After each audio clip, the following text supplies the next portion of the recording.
শেখ মুজিবের এই 3 বছরের কর্মফলের জন্য 22 জন সদস্য এবং এই 8 বছরের শিশুকে মেরে ফেলতে হবে, এবং তার যে চিহ্নগুলো ছিল, যে গুলি ছিল, যে সাইকেল ছিল, যে ছোট্ট ছোট্ট যেই সমস্ত অনুষঙ্গ ছিল, সব কিছু স্মৃতি থেকে মুছে ফেলা হবে।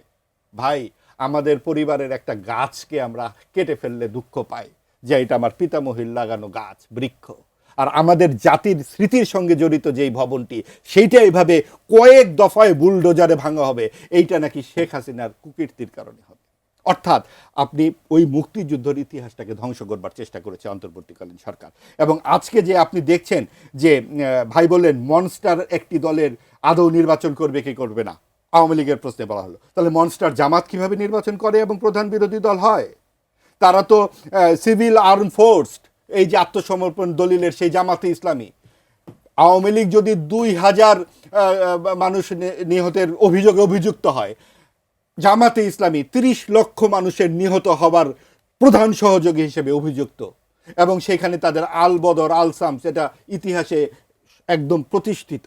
তার স্ত্রী পুত্র কন্যা সকলেই জীবিত, এবং সেখানে লেখা হয়েছে বুদ্ধিজীবী হত্যাকাণ্ড কখন হয়েছে, কিভাবে হয়েছে। কাজেই আমরা একই যাত্রায় দুই ফল কিভাবে করি? কিন্তু অন্তর্বর্তীকালীন সরকার এই প্রশ্নটি করেনি।